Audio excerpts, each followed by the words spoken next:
Yeah, I mean, I just have one of the oldest stories in the book. I grew up poor and I wanted to be rich. So I was raised by a single mother. She struggled a lot to, put food on the table for three kids. We got evicted. We had to relocate. She was making $10 an hour to support four people. And so I got my first job when I was 12 years old, shoveling horse poop for $3 an hour. And at that point, at 12 years old, I was like, all right, I got to make millions of dollars.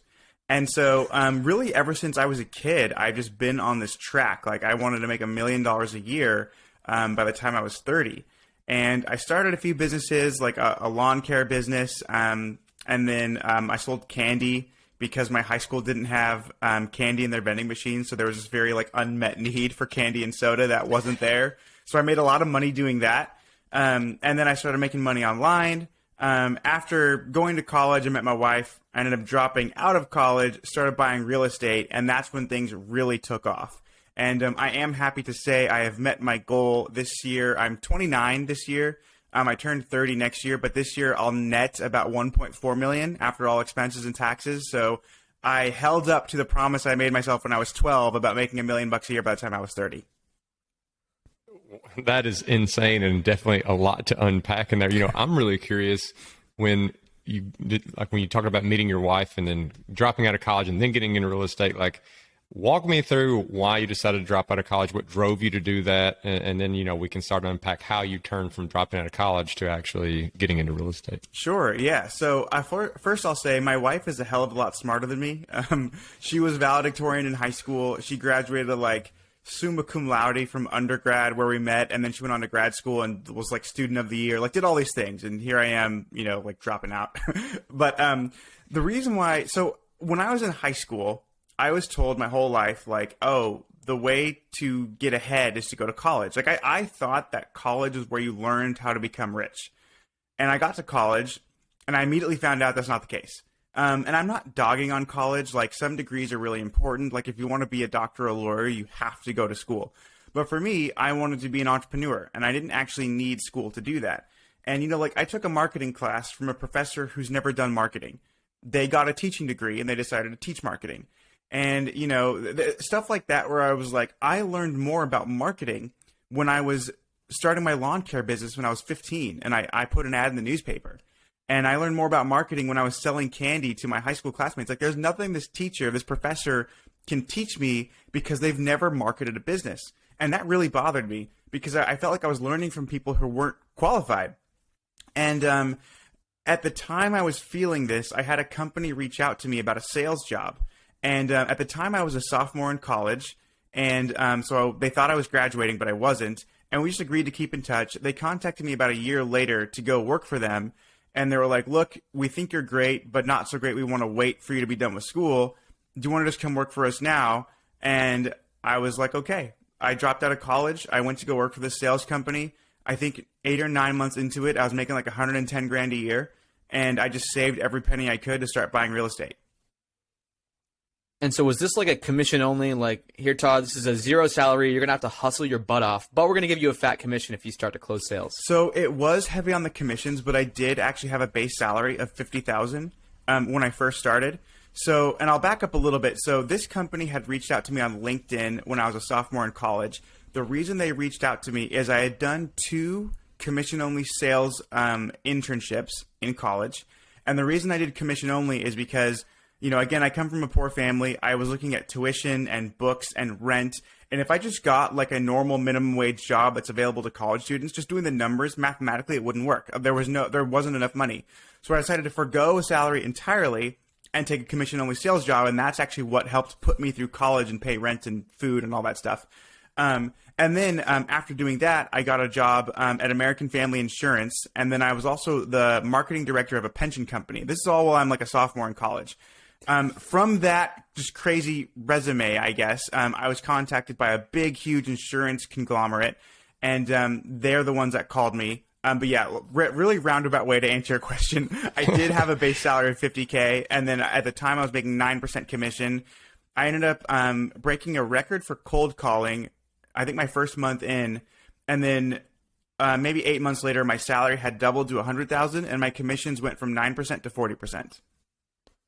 Wow. And walk me through, you mentioned cold calling, like walk me through the sale. So you're mostly selling insurance. So you're just literally going like through a phone book, like where you get this list, and then what is the conversation like? Yeah, well, that's probably something that I should clarify. So I was selling commercial insurance, so it was all business to business.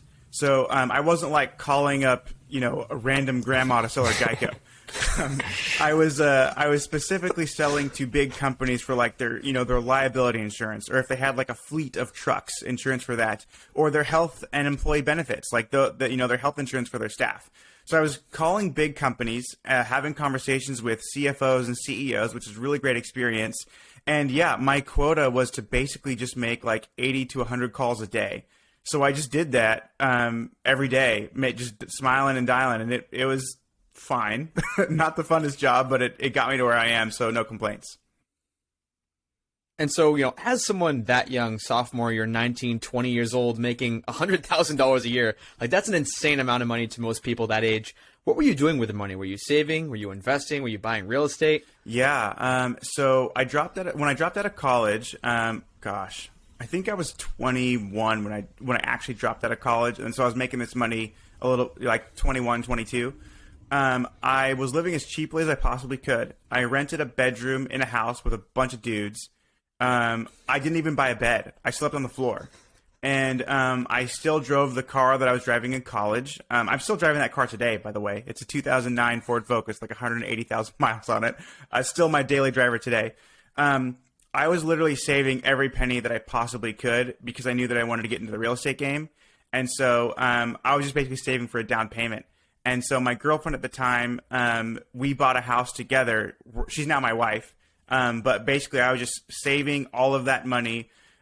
We used a first-time homebuyer program, putting 3.5% down. So we were able to buy a $500,000 house with like 19 grand down.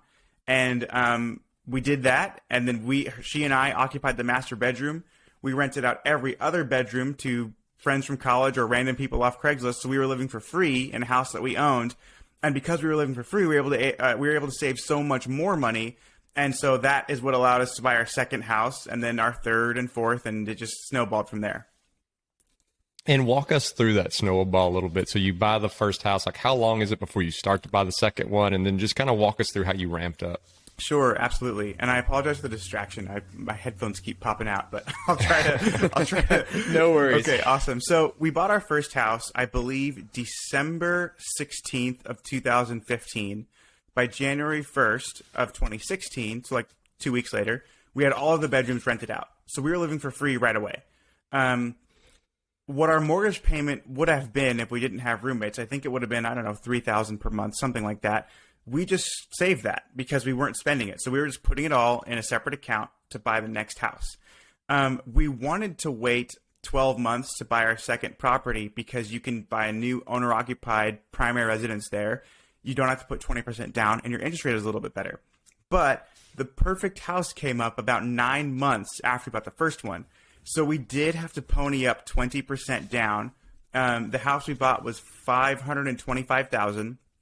So 20% of that, is over 100 grand. And if people are curious how we were able to save so much money in 9 months, part of it is because I was very blessed to have a 6-figure income from my job. My wife also at that point had a really good income from her accounting firm, and we were also living completely for free. So when you have that sort of trifecta, you're able to save quite a bit of money. And we bought our second house 9 months later. Our third house we bought 6 months after that. We did buy that one owner occupied. We moved into it. When we moved into that third house, we leased out the master bedroom that we just moved out of. So now we're cash flowing on that house even more. Then maybe 12 months later, we bought our fourth house. 2 months after that, we bought our fifth house. And then a year and a half later, we bought our sixth house, which is the duplex that I live in now. And that's what I'm recording in. I'm recording in one of the rooms in this duplex.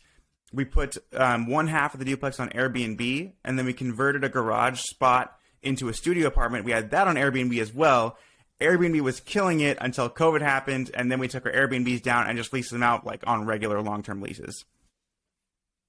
And that's what I love. I remember reading your story on CNBC. Like, you have millions of dollars worth of real estate at this point, and you bought this duplex, and you move into it. You're renting rooms out. You convert the garage. You're renting out the other side of the duplex. I just think it's like the perfect recipe for financial independence. You can hit every milestone in the book. But if you kind of stick to those core tenets of what got you there, like your wealth can just keep on multiplying. So I just want to give kudos to you, Todd. It's super cool. Thank you. Yeah, before we bought our duplex, we lived in a house. It was me and my wife and then 6 other people. So 8 of us living in one house. At that point, we were making $500,000 a year. We were sharing one car. My wife and I were sharing one car, which is that same Ford Focus. And, it was crazy. When we moved into our duplex, we had roommates at first. I think for the first year, we now no longer have roommates. I think we got rid of our roommates in November of 2020. So all of 2021, this is our first year of not having roommates, and it's amazing. But we still do rent out the other half. But yeah, I mean, we lived with roommates until our income exceeded 7 figures per year. And I know that I'm not saying anyone should do that, because most people would just live with roommates for all eternity if that was their method. But I'm not a flashy guy. I have very simple taste. Like my favorite thing in the world is like pepperoni pizza and a chocolate chip cookie. Like if I have those things, I'm very happy. I don't need much more than that. So, I didn't need to go out and buy a Rolls Royce and live in a mansion yet. And I will live in a nice house probably soon. Like, my wife and I want to have kids someday. Our kids are not going to grow up in a duplex. They're going to live in probably a waterfront mansion. But I feel like as long as you can delay gratification and put that off, it's going to be so much better in the long run. And I don't know if you could walk us through like these incomes, like you mentioned, where you were making a little over 6 figures and your wife had a decent income, and then you go to like $500,000, and you referenced earlier you're being over $1 million. What are kind of the ratios of where this money is coming from? Like how much of it is coming from real estate? How much is coming from your normal day job? Yeah, great question. So my normal day job at its peak, I had a salary of $150,000 and then commissions of about 40%. And in the insurance business, you get what's called residuals. And so like, let's say I sell an account and it's like a $100,000 sale. So my commission check of 40%, I get $40,000 that year. But every time that account renews with us, I get 25% cut of that. So if that $100,000 contract renews for another year, well, I get $25,000 from there. And then what happens is over time, you build up this big book of business, so where you might have, clients that are their business to you is like $2 million, right? And you're getting 25% of that every single year on top of your salary, on top of your new business commissions. So that's certainly where a lot of my money came from. My biggest day, I think, in that sales job was, I think, around $50,000. I came home with a check of after taxes and stuff, I net a little over like $35,000, but it was a great day. So that was a huge part of it. But then because of all of my real estate, every single house we were renting it out by the bedroom. So at our peak, we had 40-ish tenants.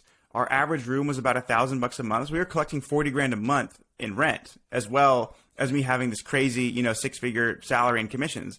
And then my wife also has a 6-figure salary working at the accounting firm.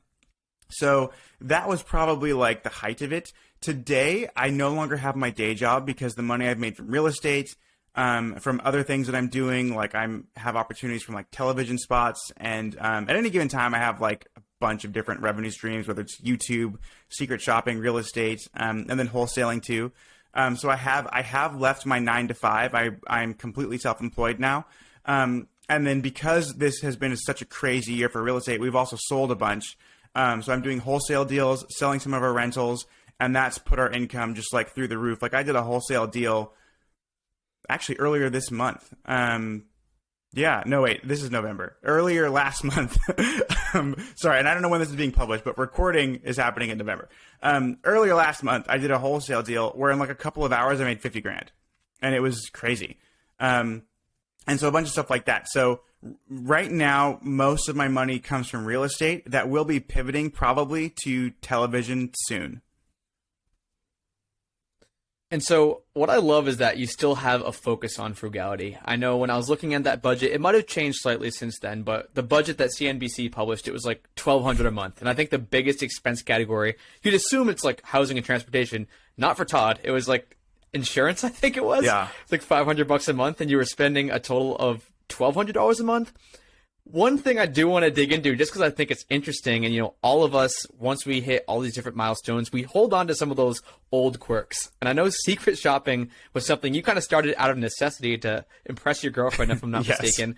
But you're still doing it to this day. So I'd love to hear, how you kind of fell in love with secret shopping, what it is, and how you're able to, maximize those benefits, even though it might just be a drop in the bucket at this point. Totally. That's a great question. So I started secret shopping. You're exactly right. To impress my girlfriend, the girl I was dating in college, who now is my wife. For anyone who may not know, secret shopping is basically you get paid to go evaluate restaurants, movie theaters, really any type of business. And it's basically these establishments want to know how their employees are doing. They want to know what the public thinks of their product or service. So they hire mystery shoppers to go pose as normal customers and then, go purchase their product or service and then evaluate it.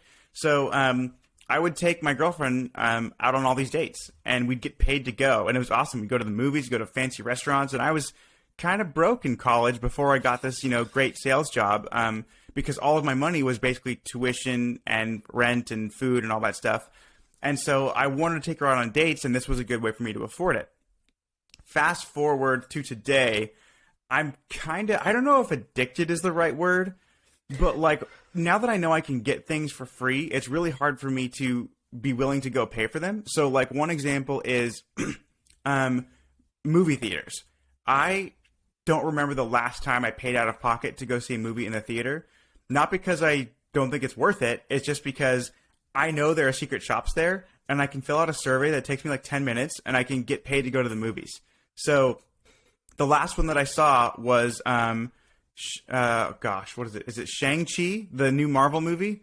Yeah, that was the last one I saw. And I strategically went to the AMC theater on a Tuesday because they have $5 tickets on a Tuesday. And from the secret shop, I was paid $50. So it was I made a profit of $45 to go see a Marvel movie, which I really enjoyed. And it was just why not? So yes, I do. I know it's ridiculous because I don't need to do that anymore. But it's just it's almost like the principle of the thing. I know I can make money to do this, so why would I pay out of pocket to go? Yeah, I mean, I think that totally makes sense. I think me and Cody both get that mentality where you don't have to, but there's a little bit of a thrill out of it. You also, like you said, why would you pay for something you don't have to? But I think the thing that keeps coming to my mind is what's driving you now? What is the point in making this money? Because you're not really spending it. You don't really necessarily need to spend a lot of money. So why do you keep pushing to make more money? And what are you planning on doing with all this money? It's a really good question. And it has sort of a multi-part answer. The first answer is I want my children to inherit land, businesses, and property. And I sort of know my role. I come from a poor family. I'm certainly in my downline. I'm certainly the first person with any sort of financial success. And my role is to change my family tree. It's not to go out and buy a Ferrari and flex on Instagram, right? It's to change my lineage, so to speak. And so I'm planting trees today so that my grandchildren will enjoy the shade. I know I'm doing things that I personally won't reap the benefits from. That being said, I certainly do want to live in a dope house on the water when the time is right. I fully admit it. I also would if we're going to live on the water, you better have a boat. So I'm going to have fun. I'm going to enjoy myself. I think the biggest thing is, man, I'm 29. I have so much time to, just build. And that was really my thing is my 20s were for building, not to go splurge on a bunch of stuff. To me, the goal was never to goof off in my 20s and then retire when I'm 65. It was to use my 20s so that I could retire at 30 and then have a life of complete freedom. And then, of course, I also just love the game. Technically speaking, I can retire today, but I'd be bored. I actually really enjoy building businesses and acquiring properties and doing different projects. It's fun for me, and I'm very lucky that my hobby is monetized. I'm so blessed that what I enjoy to do, I love building companies. I love, I just love the game of it. And the money is an awesome byproduct of that. I mentioned that I had a wholesale deal where I made 50 grand in 4 hours, and the 50 grand wasn't even the best part. I got the check and I was like, oh, sweet, that's awesome. I was happy for 5 seconds, and I was like, well, now what? Because now I'm bored again. And then, of course, I want to do a lot of stuff and give back to the community. I want to teach inner city kids about financial education. If I make enough money someday, I would like to use it to help causes that I'm passionate about. Like, there's a lot of garbage in the ocean, and I want to do my part to clean that up. And just other things that I think I can't do without a lot of resources. I could go march in the street about plastic in the ocean, but is that going to do it? Or will me investing into a company that builds machines to clean up oceans, will that actually do it? So, it's sort of beyond myself too, after a certain point where like, what is going to be my legacy and how can I give back? Love that. Love the noble causes, man. I think that's awesome that you're building towards something where you end up giving back to your family, to the community. I did read, though, Todd, that, once you hit, I think it was 30, that you are going to make a splurge purchase or two. I think the quote was like, I'm not going to be spending money on luxuries in my 20s, but once I turn 30, the money's flying out of the wallet. Maybe not. I might be paraphrasing a bit there. What's the first thing you're going to buy for yourself once you hit that, 30 years old milestone? Yes. So I turned 30 not too far from now. May of 2022 is when my 30th birthday. It's coming. It sort of depends because I think so. I one thing that I want that's just stupid and makes no sense is the Tesla Roadster. It's a $200,000 car. It literally makes no sense, but I want it, so I'm probably gonna get it. The reason why I would actually be okay with buying the Tesla Roadster instead of a Lamborghini or Ferrari is because the specs on the Tesla Roadster are very similar to a Bugatti or a top Ferrari or a very high-end Lambo. And although the Tesla Roadster seems quite expensive, $200,000 is a lot of money, a similar supercar can be over $1 million. Like a Bugatti with very similar specs is like $2 million. If I was going to get a Ferrari for like the same specs, it'd probably be around $500,000. Same thing with a Lambo. So it's almost like for the value that it brings, I'm telling myself it's a good deal. That being said, I'll probably still buy it used. I'll buy it like 3 to 4 years used. So perhaps I can get a $200,000 car for $120,000 is my sort of thought. But before that, before buying the flashy car, I think buying my dream house. I don't know if you can see, I'm doing bunny fingers. Dream house would be more important than that because that's where, my kids are going to grow up. It's where my wife and I are going to live. Whatever that looks like I would love to buy an estate that has a main house, hopefully on the water, and then a guest cottage or two. So like if our parents ever need to come like have help, they can live in the guest cottage on our property and not have to go into like some assisted living home where it's like depressing and everyone's dying. I would like them to like be comfortable in their old age. Obviously that's not going to happen for like, 20 years or so, but just something like that. So yeah, my biggest purchase will probably be a mansion of some sort. If it's on the water, I'll get a boat. And then when I can get a used one, the Tesla Roadster, and then perhaps a helicopter, just because I took flying lessons and it was awesome. Flying is amazing. I don't know if either one of you have had the chance to fly an aircraft, but it was super dope. So I could see myself getting a helicopter someday. Yeah, I've done some fixed wing flying, but helicopters, although are awesome, like the way they fly, it seems like just magic to me. Like I don't really understand the aerodynamics of a helicopter. Mm-hmm. You just talked a little bit about like the house and like a waterfront location, and that's one thing we really haven't covered is location, like where you were doing these real estate deals, what kind of market you were in, and then as a bonus, like maybe which oceanfront or what waterfront do you want to live on in this house? Yeah, absolutely. So the real estate that I've bought so far, it's all been in the greater Seattle area, but not Seattle proper. So like not right in the middle of the city. I typically love to invest in areas just outside of major cities because I think that they're the best for appreciation. Especially because as Seattle gets more and more expensive, people are moving to the outskirts or the suburbs. And if I can buy a property that's like 15 minutes outside of downtown and people are now wanting to move out of downtown, the value of my properties skyrocket up.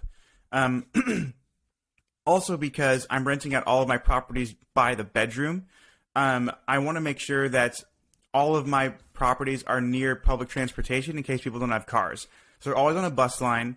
The lots are big enough for parking for everyone if they do have cars, but I like to have it so it's close to public transportation.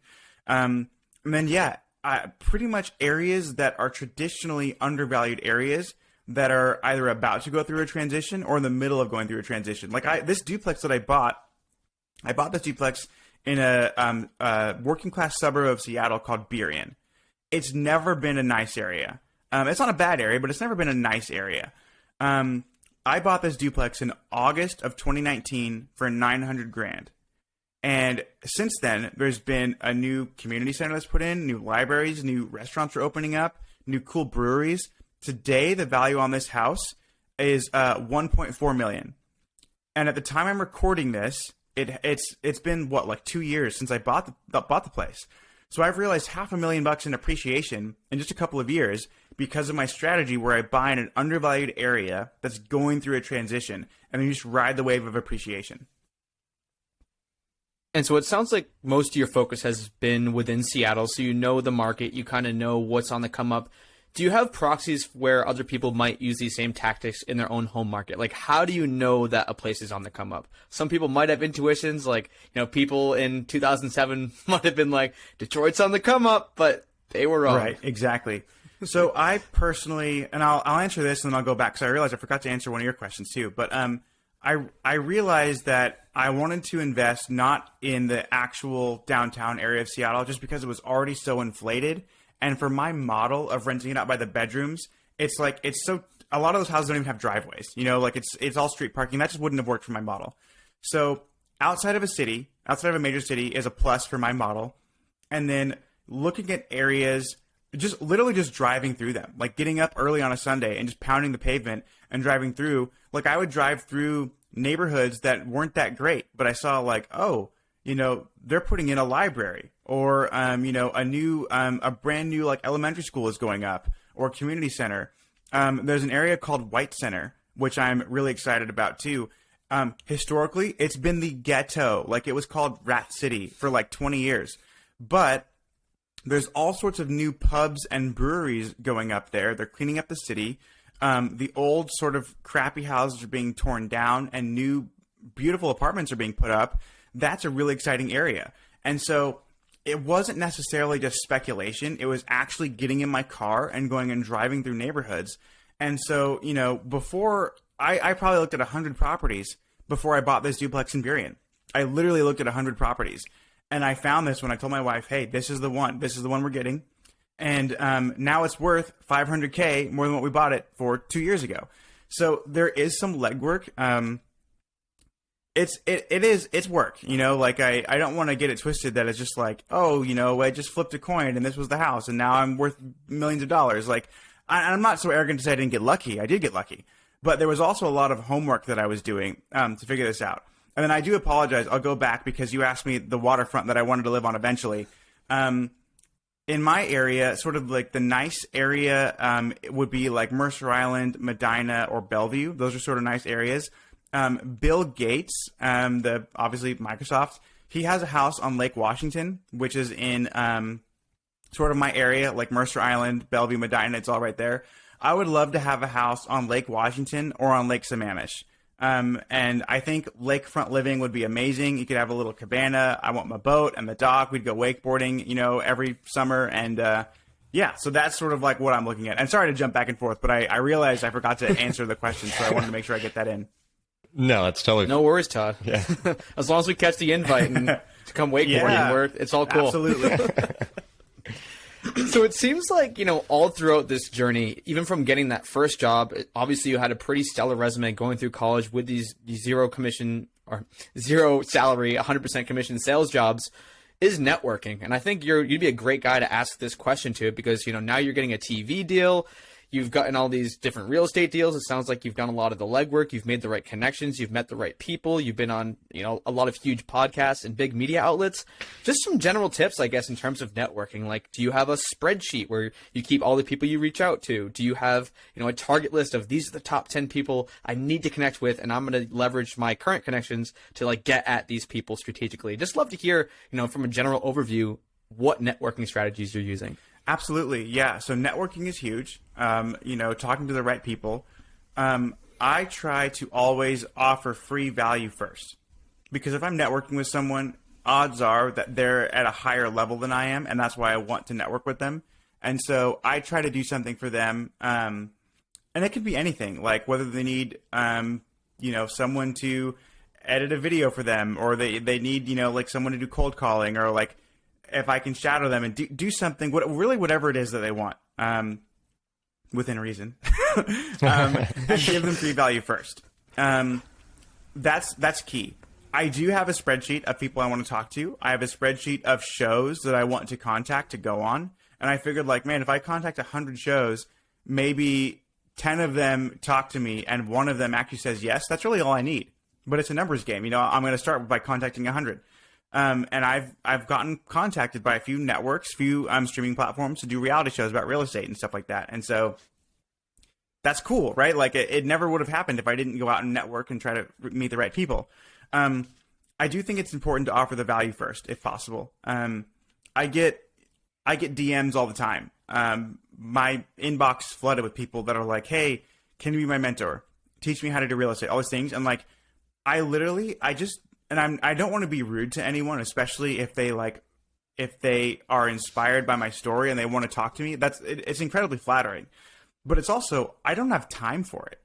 When the CNBC interview first came out, that thing went viral, and I did a really good job of trying to make sure to talk to everyone who wanted to talk to me. And people wanted to go to coffee, and they wanted to do phone calls and all these things. And I wasn't charging for my time because I feel kind of gross about that. But when people would call me on the phone, I was on the phone for 12 hours a day, just talking to people because they wanted to learn what I've done. And I wasn't doing any of my actual work. I was like, man, a whole day is gone. I didn't look at a single property to buy. I didn't go out and, show a house for rent. Like I wasn't productive at all. And that's when I started YouTube, because I was like, well, instead of doing these individual phone calls, I can just make a video and it will answer all these questions. But still, people, of course, wanted to talk to me or wanted to go to coffee. And it got to the point where I had help sifting through the amount of messages that I got.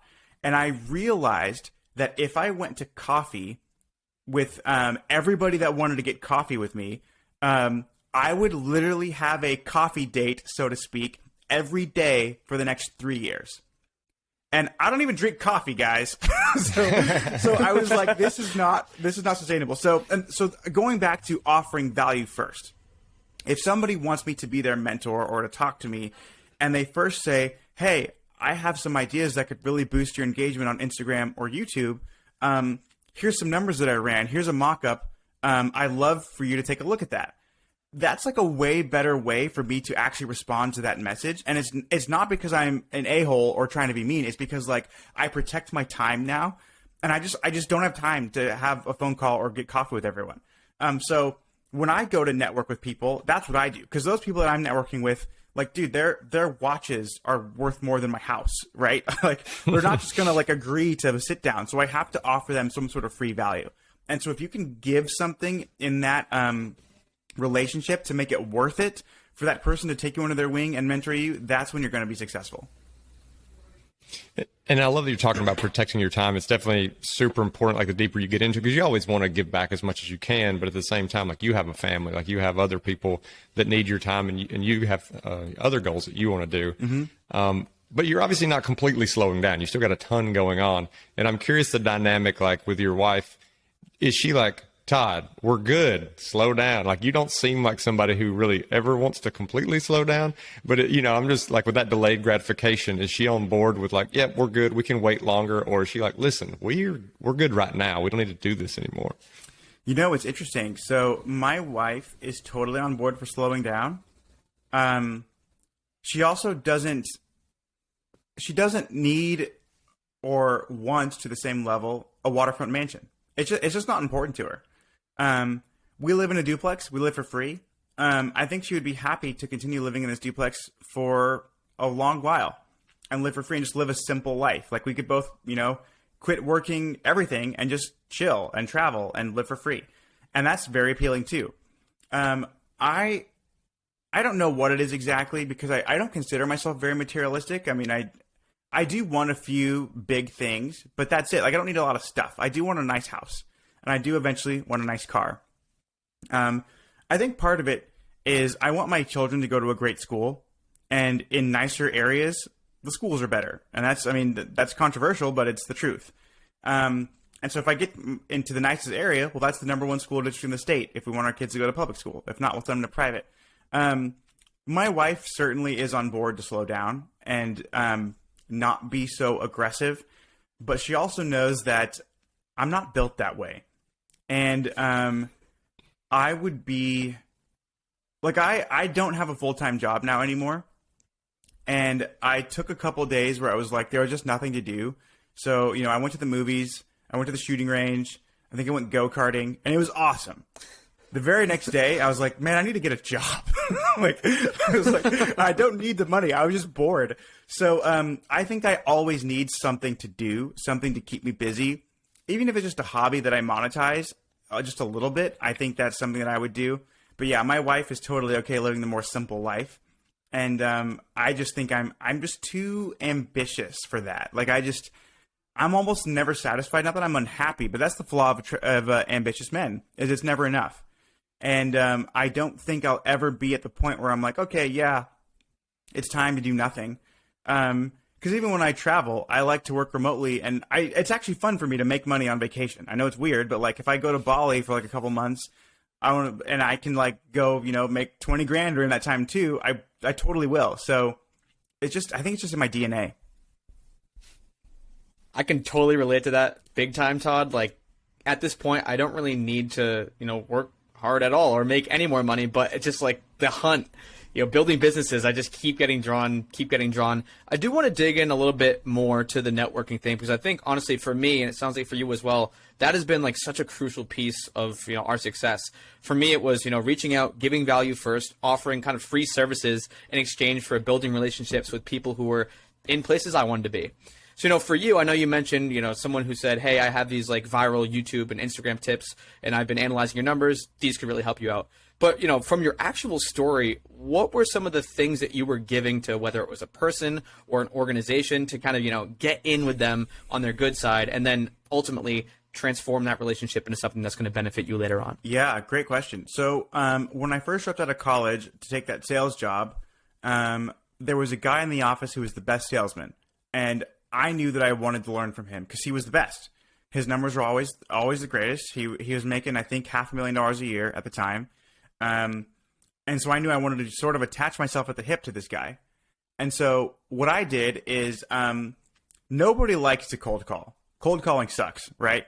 So I got really, really good on the phone. I got really good at cold calls. I mentioned that I broke a record at my company the first month in with the amount of appointments I set via cold call. And I just got really good at it. So I came to this guy, this top salesman, and I was like, hey, if you have a bunch of leads, or I have leads too, I'll call them for you. And if I set appointments for them, I'm happy to do that for you, as long as you take me on the appointment and I can be a fly on the wall and just shout at you and see your sales process. And he thought that was a great idea, because the only reason he would provide me value of teaching me sales is if I set up appointments for him where he can go make a big commission check. And so I would set up appointments for him every single week, and he didn't have to cold call, and he could just go close the deal because he was such an amazing salesperson. So that's an example of real story. Yeah, I did something for him, made these phone calls, helped him out. And in exchange, I got to watch and learn from this amazing salesperson. And I'll never forget this conversation because I went to him. I was really excited because I just found out I was going to make $100,000 in a year. And in my first year making six figures, because of course I was 22. So of course it was. I was making $110,000, something like that. And I went into his office and I told him that, and I was really happy. And he was just like, what are you happy about? And I was like, well, I'm going to get $100,000. And he was like, I don't get it. Are you bragging or are you complaining about it? And I was like, what do you mean? And he was just like, $100,000 is nothing. $100,000 is nothing. You need to be making $500,000 or more at minimum. Go back in your office and go make some more phone calls. And to me, even though that seems harsh and ridiculous, that was huge for me because I came from a poor family. I thought $100,000 a year was just a crazy, obscene amount of money. And he was like, dude, it's nothing. And that mindset, frankly, is what helped me now I make $100,000 a month, right? I mean, my peak was $100,000 a year, and now 7 years later, I make $100,000 a month. And just switching that mentality to like the scarcity mindset to there's an infinite amount of money out there, go get it, and that was huge.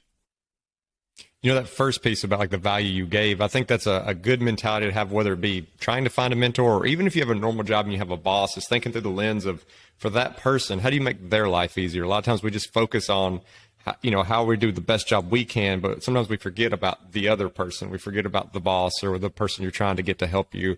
Like, how do you add value to their life? Because that's not always the same thing. Like, you doing good work isn't always adding value to them. Mm-hmm. Curious with this television deal. That's one thing we haven't really talked about. Was it a situation like that led to this coming to fruition? And if not, that's totally fine. Just, how did that come about? Yes. So I will tell you as much as I can without going against my NDA that I've been forced to sign. So, okay. So basically, I bought all these houses, and I'm renting them out by the bedroom, and the money's insane. And because of my success there, I get picked up by CNBC, and that interview goes viral. From there, I go on Bigger Pockets, a podcast like this one we're doing now, a bunch of other podcasts, and Bigger Pockets puts me on the cover of their Wealth magazine for one of their issues. So that's really crazy. And then, based on all of that stuff, in my area, there's a 425 Business magazine, which is basically Seattle's 30 under 30. And they have me in their 30 under 30 as like the big money guy because the income is 7 figures a year now. So I had all these crazy things happen. I get a call from a streaming company. I can't say which one, but it's a big streaming company. Everybody has it. Anyway, about doing a reality show about real estate. That call actually doesn't go anywhere because filming is up in the air about coronavirus and all this other stuff. So that kind of fizzles out. But in the meantime, I get contacted by 2 other television networks about 2 other shows. And I'm actually flying to LA today after we're done recording to go talk to one of those networks about doing a show. And in this sort of, I'll tell you what I can. In one of the shows, just based on what we've talked about, it sounds like I would make 7 figures in just filming the first season, which would take about 6 weeks. Maybe 2 months. So I'd make $1 million or more in about 2 months. Now, nothing is set in stone. Nothing has really been agreed to. It's all still up in the air. But hopefully I'll have some more clarity when I go to Los Angeles and I talk to these networks. But yeah, it wasn't like I reached out to a producer of a show and I said, hey, I'll be your free assistant for whatever. It was honestly because of all these other things that had happened for me, getting in the public eye, these interviews going viral, which I have no idea why they went viral. Some do and some don't. It was just sort of the perfect storm of, frankly, it was really lucky. And now to get on CNBC, I had to do these things, right? And to get on Bigger Pockets, I had to actually be legit and own real estate and all these things. But since all that stuff went viral and there was magazines and it was on the news and like all this other stuff, that just lended itself to all these other opportunities that have been coming my way and has been just absolutely crazy. Well, of course there's an element of luck, Todd, but I don't want you to sell yourself too short because anybody, could get picked up by CNBC for whatever reason, but you've, for 20-something years, had been making these strategic decisions. You were interesting enough where they'd want to pick you up. You were making multiple 6 figures from these real estate properties. So I think it's not, obviously there's definitely an element of luck, but you have to put yourself in the, you have to be in the place where, luck is actually going to help you catapult to that next rung. But Todd, hoping that, this TV thing works out and that people listening to this show, whenever this airs, whenever you're listening, can, watch you on this TV show when it airs. For those of you who do want to follow along, want to, read more about what you're doing, where are some of the best places they can do that? Yeah, on Instagram, I am at Todd J. Baldwin. Admittedly, I used to be super quick to respond to DMs, and now I get thousands, like, every day. So I am slower to respond to DMs now. I will probably still respond. It just might take a while, but at Todd J. Baldwin on Instagram. I also have, like, if you have real estate specific questions or you just want to know more about real estate, I have it all on my YouTube channel, which is just my name, Todd Baldwin, on YouTube. Super easy to find. And yeah, that's pretty much it. Well, Todd, has been a super impressive story, inspiring story, and so many different layers to it. And so I think I'm definitely, interested in following along as well. I just want to thank you again for coming on the show. This has been a great conversation, and I appreciate you giving us a little bit of that time. Absolutely. No, thank you guys for having me on. It was a pleasure to be here. I'm a fan of your show. After you guys reached out to me, I started, checking you out and listening, and you guys have great stuff and you have great, stories that come on. So you're doing awesome, and I'm happy I was able to be a part of it.